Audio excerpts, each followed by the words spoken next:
आपल्या गावामध्ये 27 वर्षापासून चालत आलेला अखंड हरिनाम सप्ताह, याच्या पाठीमागची नाथ महाराजांना एक ओळी सांगितली. याच्या पाठीमागचं जे पुण्य आहे किती दिवसाचं आहे? या 27 वर्षाच्या सप्ताहाला, नामसप्ताहाला, याला कारणीभूत किंवा मागचं जे पुण्य आहे किती दिवसाचं आहे? नाथ महाराज सांगतात, कोटी जन्माची पुण्य संपत्ती. 1 दिवस, 2 दिवस, 100, 1000, 2000, लाख, 10 लाख, करोडो, 10 करोडो असं नाही.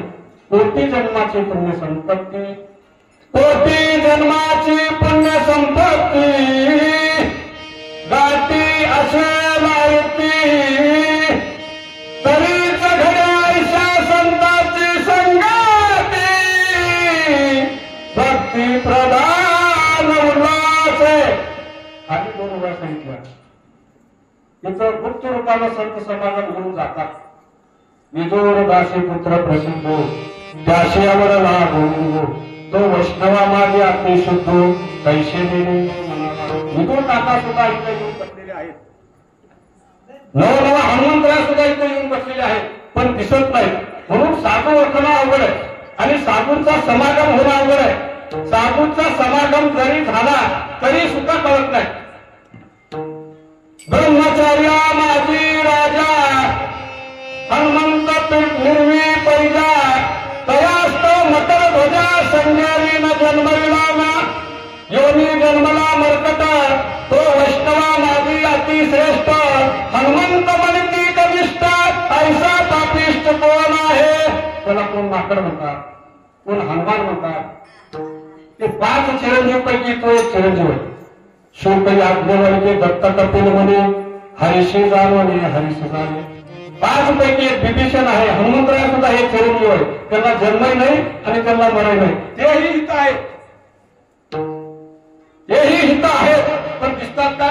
नाही दिसत. का दिसत नाही? आपल्या ह्या संसारिक जीवाला काकड्याच्या डोळ्यानं दिसणं अशक्य आहे. त्याच्याकरता दिव्य दृष्टी पाहिजे. पण दिव्य दृष्टी कुठं मिळते? दिव्य दृष्टी हे संताकडेच असते. संताकडेच दिव्य दृष्टी असते. तुमच्या आमच्याकडे जे आहे हे चर्मचक्षु आहे. ज्ञानाचे सुद्धा आम्हाला 2 लक्षण आहे. एक ज्ञान आहे सामान्य ज्ञान आहे आणि एक ज्ञान आहे विशेष ज्ञान आहे. आजचे जे कलेक्टर आहेत, आजचे जे आमच्या हरिभक्त गुरुजी सारखे असे ज्ञानी जे आहेत, कलेक्टर पर्यंतची जी पदवी ज्यांना आहे, त्याला मी नाही म्हणत, ज्ञानेश्वर महाराज म्हणतात की दीक्षित आहेत पण सामान्य ज्ञानवाले आहेत. का सामान्य ज्ञान आहेत? ह्या ज्ञानाला प्राकृतिक जेवढं दिसणार आहे तेवढं ज्ञान आहे, पण न दिसणारं ज्ञान या कलेक्टरजवळ मिळणं शक्य नाही. आणि न दिसणारं ज्ञान हे संताजवळ आहे आणि हे संताला दिसतं आणि तुम्हाला मला दिसत नाही. मी सांगितलं हनुमंतराय इथं आहे, नवनवा तुकाराम महाराज सुद्धा इथं आहे, ज्ञानेश्वर महाराज सुद्धा इथं आहे, नवनवा सर्व संत आहेत तिथं. पण ते कसं आहे? ते संतांचं जे येणं आणि संतांचं जे राहणं कसं आहे? म्हणून तुकोबरायाला असं म्हणायचं आहे, कुठल्याही परीने का होईना तुम्हाला संतांचा संघ घडावा, भांडताना घडावा, हसताना घडावा, मारामारी करताना घडावा, नवनवा तुमच्या संघ खेळताना घडावा किंवा भजन करताना घडावा, कसं तरी घडावा.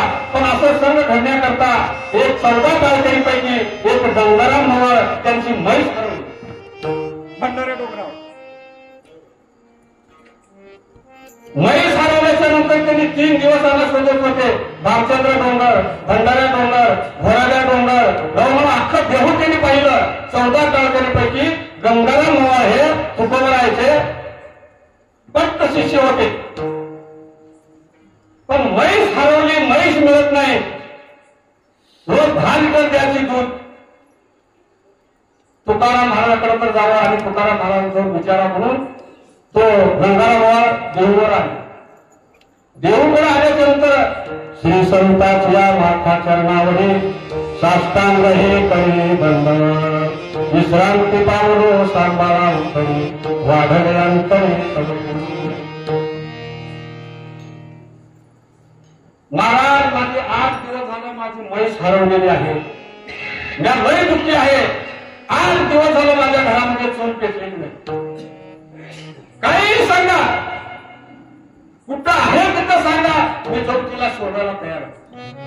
मला सांगा हा जो समागम आहे कसा करतो तसंच आहे संसारात. हा जो संसार हे केळीचं पान आहे. तुम्ही शिवत शिवत जर पुढे गेला मागलाही फाटतच असतो. त्या केळीच्या झाडाला शिवायचा जर प्रयत्न केला तसं महाराज माझी म्हैस हरवलेले 8 दिवस झाले. सांगा मला सांगा संताजवळ आम्ही काय मागावं. संताजवळ आम्ही काय मागावं. दिले अक्षय अभय वरदानना या संताचेही दिले पैसा पैसा अनाथपणे कल्पतरू होणे गुन्हे चिंतामणी ठेवणा. एवढं वैभव त्यांच्याकडे आहे आणि हा काय मागतो म्हैस. साधू संतांना म्हैस हरवलेली सांगावं किंवा शोधून द्या म्हणावं का म्हणू नये.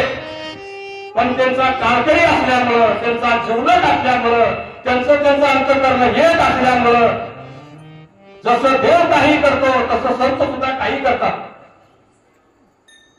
काही करतात. आता एक दृष्टांतामध्ये एक दृष्टांत आहे. एकाला तुकोबराचा अनुग्रह पाहिजे होता. तुकाराम महाराज तर मिळालेच नाही. पण तुकाराम महाराजांचा जो अनुयायी म्हणजे त्यांचा भक्त त्यांच्याकडे गेला आणि ते कधी गेला माहितीये का. या दृष्टांतामध्ये दृष्टांत सांगतो. दिवस निघाला 6:30च्या दरम्यान. त्यांना मिरची जास्त खाल्ल्यामुळं वरण तिखट असल्यामुळं त्यांना लागली होती शौचालय. महाराजाच्या आरोग्याला काही करा मला अनुग्रह द्या. काय समज किती दिवस जगल. 1 दिवस जगल. हा काहीच भरोसा नाही. मला अनुग्रह आत्ताच्या आत्ता द्या. कसं आहे त्याला उपलब्धी झाली. तर महाराज म्हणजे हे वेळ आहे का. त्याला एवढी जबरदस्त त्यांना शौचालय लागलं होतं. त्याला 1 मिनिट सुद्धा ना करमत नव्हतं. शौचालय तर होणारच विधी होणारच. अशा टायमाला तो त्यांचे पाय जगायला सोडणार असते. मोठा तुला हेच काय मिळालंय का म्हणला आणि कानपरामध्ये ठेवून गेला वापस. मोठा तुला हेच काय मिळालंय का. मोठा तुला हेच काय मिळालंय का. मोठा तुला हेच काय मिळालंय का. 12 वर्ष जगणार. संत काही करू शकतात पण संताजवळ गेलं पाहिजे. तसं हा गंगाराम म्हैस विचारण्याकरता गेला. आता अगोदर पहिल्याचा दृष्टांत पूर्ण करतो मग हे नंतर सांगतो. महाराज काही करा माझी म्हैस तुम्ही कुठे गेली सांगा. महाराज म्हणजे अरे मी भामचंद्र डोंगर घोराच्या डोंगर देऊच्या या डोंगरावर म्हणजे कशासाठी येतो. वृक्षवने पक्षी सुस्वरे ताळवी वृक्षवने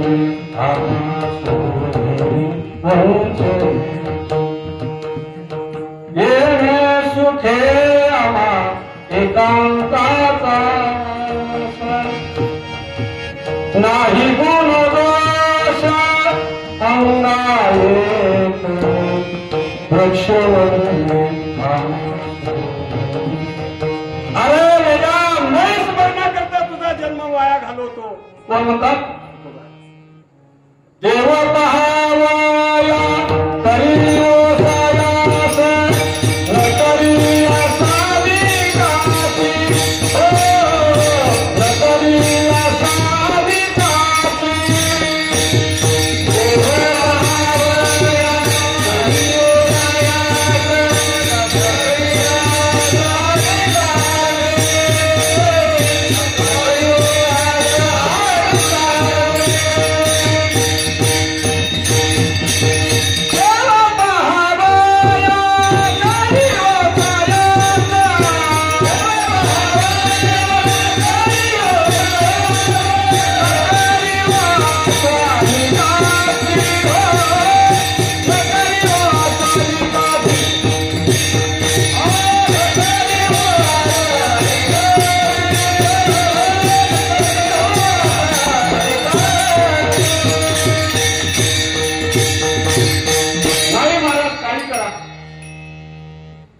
संसारामध्ये माझी म्हैस गेल्यामुळं हरिपाठावर मन नाही, ज्ञानेश्वरीवर मन नाही, काकडावर मन नाही, गावात मन लागत नाही, पत्नी जेवायला देत नाही. काही करा, मला म्हैस कुठे गेले सांगा. मला सांगा, साधू संतांना हे काम करावं लागेल.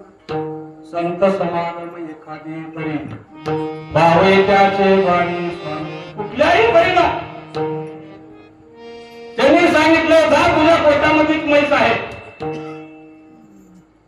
हे सामर्थ्य कुणाचं आहे? हे सामर्थ्य कुणाचं आहे? तुकोबारानं सांगितलं, जा तुझ्या पोटामध्ये म्हैस आहे. नाही महाराज, मी 8 दिवस त्या गोट्यातच बसून उडला, म्हैस नाही. अरे जा. गेल्या गेल्या त्या बशीचं धार अवघे धार काढत होते. अर्ध धार काढायचं झाले, समाधान नाही. व्यवहारिक सत्ता, परमार्थिक सत्ता, प्रतिभाषिक सत्ता आणि लौकिक सत्ता, हे जे समाधान आहे, हे समाधान कुठलं आहे? व्यवहारिक सत्ता. समाधान झालं. समाधान झाल्यानंतर लगेच निघाला तुकाराम महाराजकडे. लगेच तुकाराम महाराजकडे निघाला. साष्टांग दंडवत भेटला. तो म्हणायला लागला, उजळले बागे चिंता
तुकाराम महाराज म्हणजे, अरे वेड्या, देव पावया करिवो सायास न करे आस अनेकाची. अरे देवासाठी तू एवढं जर फिरलास, एवढं जर तू अत्याचार केलास, तर तुला भगवंताची प्राप्ती झाली असती. एका म्हशीसाठी तू एवढं माझ्याकडे येऊन तू म्हशीचं पत्ता विचारला आलास. त्याच्या मनावर परिणाम झाला. परिणाम कसा होतो? ज्याची परीक्षा होती त्याचा परिणाम, त्याला परिणाम होतो. परिणाम झाला. कारण मला आजपासून मी घरला जाणार नाही, घरी राहणारच नाही. गंगाराम मावा त्यांचं नाव.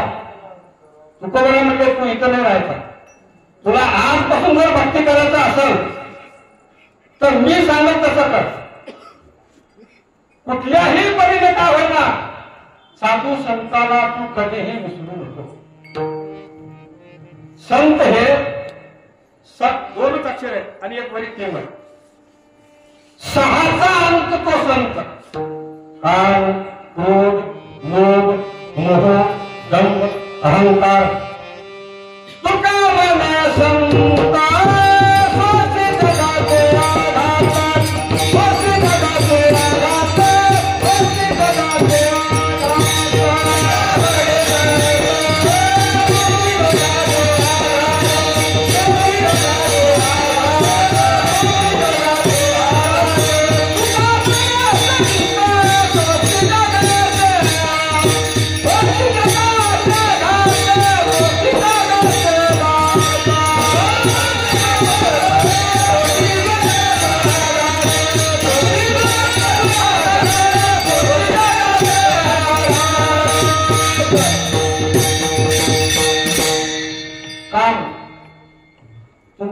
हाडाचं काटा, रक्ताचं पाणी, गोळ्यात तेल घालून कितीही जन्म द्या, कामारी कोतवाल याने नागले बहुताशी. भल्या भल्याशी आपण घेतो, भयनाही त्याशी. काही करा. अजून सांगतो, भागवतामध्ये असं भगवंतानं सांगितलंय, माझ्यासारखा ब्रह्मचारी मीच. माझ्यासारखा ज्ञानी मीच, माझ्यासारखा भक्ती करणारा मीच, माझ्यासारखा गायन करणारा मीच, माझ्यासारखा मृदंग वाजवणारा मीच, माझ्यासारखा प्रवचन करणारा मीच, माझ्यासारखं ह्या जगामध्ये आतापर्यंत एकालाही जमलेलं नाही. माझी भाषा नाही, भागवतामध्ये भगवंताने सांगितली. कुणाकडे बघा तुम्ही, हनुमंतरायाला सुद्धा ब्रह्मचार्या माधी राजा हनुमंत मिरवी पैजा तयास्तो मकर ध्वजा संजमीन जन्मविला मी. लंका दहन करून येत असताना हनुमंतराय अंगाचा जो घाम आहे त्या मगरीच्या मुखामध्ये पडला आणि त्या मगरीला मकरध्वज नावाचा मुलगा झाला.